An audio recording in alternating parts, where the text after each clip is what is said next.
Good morning. નવો દિવસ ઉગી ગયો, નવો વ્લોગ આપણે પાછો શરૂ કરી દીધો છે અને સવારના વાગી ગયા 10 અને આપણે અત્યારે બાઇક લઈને જવાનું છે આગીવાડીએ. ત્યાં થોડાક અજમાના છોડવા છે તો ફટાફટી લેતા આવીએ અને પછી આવે છે જ્યાં દિવાલ રહી ત્યાં માળિયું ભીડવાની છે. તો માળિયુંનું ભીડવા માટે જે ઓલા સેન્ટિંગ વાળા રહ્યા એ કંઈક માપ લેવાનું ફિટિંગ કરવા આવે છે. તો ફટાફટ પહેલાં જતા આવી, અજમો લેતા આવી, પાછા આવી છીએ. આપણે અજમો લેવાની વાત કરતા હતા ને, જોઈ આવ્યો જો આખું પડવા જીરાવાળું રહ્યું ને એ આપણે દાંતી આખીને કમ્પ્લીટ કરી નાખ્યું, પણ જો આ ખાલી એટલો અજમો બાકી રહી ગયો હતો. જો અજમો લેવાનો હોય, અજમો રહ્યો ક્યાં ક્યાં કામ આવે કોમેન્ટ કરો તો કોને કોને ખબર છે. મને જ નથી ખબર ક્યાં કામ આવે. હે અજમમ કે હે રહ્યું હે કે કાસું વળી ગયું બધું ઘણો હે તો મણો વાટો હાલો.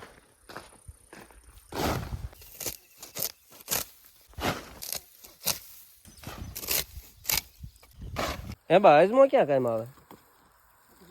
હા અજમો ભજીયામાં ભજીયામાં કામ આવે. બીજે લ્યો મારા બાને નથી ખબર, ખાલી ભજીયામાં જ ખબર હે ભજીયામાં અજમો કામ આવે. તો આટલી બધી મહેનત કરે ખાલી ભજીયા હાટો. ગાંઠિયામાં વળેલા ગાંઠિયામાં ગુજરાતીના ફેવરેટ. વાહ વાહ વાહ. હલો, તમને ખબર હોય ને બીજે ક્યાં ક્યાં કામ લાગે તો કોમેન્ટ કરો. તો અજમો ક્યાં કામ લાગે? અજમો લઈને સક્સેસફુલી પાછા ઘરે આવી જાય ને ભૂરી બેન જો વાઈફાઈ શું કરવાનું હોય? વાઈફાઈ શું કરવું હે? ઓ ભાઈ લાવો પૈસા, પેલા રિચાર્જના પૈસા લાવો, પણ રિચાર્જના પૈસા લાવો પછી વાઈફાઈ થાય. ચાલો હું ન કરું. સમય બપોરનો થઈ ગયો તો ને આપણે ક્યાં આવીએ ખબર હે? ધાબા ઉપર કાતરા ખાવા માટે. જો કારણ કે આપણા ધાબા પર જ કાતરી છે. જો આને ઊભા ઊભા આપણે ખાઈ લેવી કાતરા. અને હાથે તમને પટ્ટી દેખાય, જો હજી પટ્ટીઓ મારેલી છે. એટલે જાહેર વાટી હતી ને, નથી જોઈ જાહેર?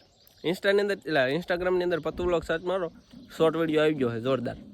એની અંદર તે જો કઈ રીતના દાંતડ વાગ્યોનો વિડીયો છે, જોતા આવજો. એટલે હા ને સવારમાં મેં કીધું તમને કે આપણે સેન્ટિંગ એટલે માળિયું ભીડવા આવવાના. પાછા તેમ કીધું કે બતાવ્યું નહીં. તો જો માળિયું ભીડવા આવે છે ને અડધી ફડધી ભીડ દીધી. તો જો સવારના આવી ગયા હતા ને માળિયુંનું કામ ઓલમોસ્ટ જો પૂરું કરી નાખ્યું હોય. હવે બપોરનો સમય થયો છે એટલે આટલું જો થોડુંક ફિટિંગ બાકી છે તો ફિટિંગ કરી નાખે, પછી જમી લેવીને પછીનું કામકાજ ચાલશે. અને માળિયુંનું જે ફિટિંગ હાલે છે એને જે ભીડવાનું કામકાજ રહ્યું એ સ્લેબ એ માળિયું ભીડવાનું એ લગભગ કાલે ખરું ભીડવાનું થાય છે. ચાલો હું નીચે વહી જાઉં, તડકો વધારે લાગે છે. A few moments later. બપોરના રોંઢા પાણી પતાવી દીધા ને ખરા તડકાને આપણે ક્યાં ચડી ગયા છે? જ્યાં ઓલી માળી બનાવે ને એની દિવાલ ઉપર જો. અને આ દિવાલની ઓલમોસ્ટ જો આ પ્લેટો બધી લગાડી દીધી છે. અને આપણે ભૂરી બેન જો તૈયાર થઈને બહારગામ જવા તૈયાર થઈ ગયા. બાઇક ઉપર બેઠા છે ભૂરી અને એનો ભાઈ ભૂરો. અને નીચે પણ જો માળીનું કામકાજ માટે જે લોખંડનું કામકાજ રહ્યું એ ઓલમોસ્ટ શરૂ થઈ ગયું છે. અને કારીગરો બધા જો મથે આ બાજુ છે. ને કારીગરો ક્યાંના છે તો કે નાના પાળીએ જ ના છે. એ જ આજ કામકાજ બધું કરશે આપણા માળીનું સેન્ટિંગનું કામકાજ. જો આ બાજુ લોખંડ કાપવાનું કામકાજ શરૂ છે, આ બાજુ પ્લેટોને ટેકા મારવાનું કામકાજ શરૂ છે. અને આપણા હાથમાં આવી ગઈ છે હથોડી. અને હથોડી દ્વારા આપણે શું કામ કરવાનું છે તો જો ખરા તડકાનો જે સિમેન્ટનો માલ સામાન છે ને દિવાલ ઉપર એને ઉખાડવાનો છે. તો હાલો ફટાફટ ઉખાડવાનું શરૂ કરી દઈએ. દિવાલે બધું ઉખાડે ને આ બધું જો ગોબરું કરી નાખ્યું. ગોબરું કોણ સાફ કરશે? હા હાલો હું જ સાફ કરી નાખું. અહીંયા માણસો બધા આપણે જો કામ જ છોડી ગયા છે. લોખંડ પાથરવાનું કામકાજ શરૂ છે. એ બનાવેલો ચા ને આપણે જો સેન્ટિંગ વાળા ચા પીવરાઈ દેવી. એટલે હાલો એ જોવાય પકડો. હાલો પેલા ચા ન્યાય પી જાવ કે અહીંયા આવો હો?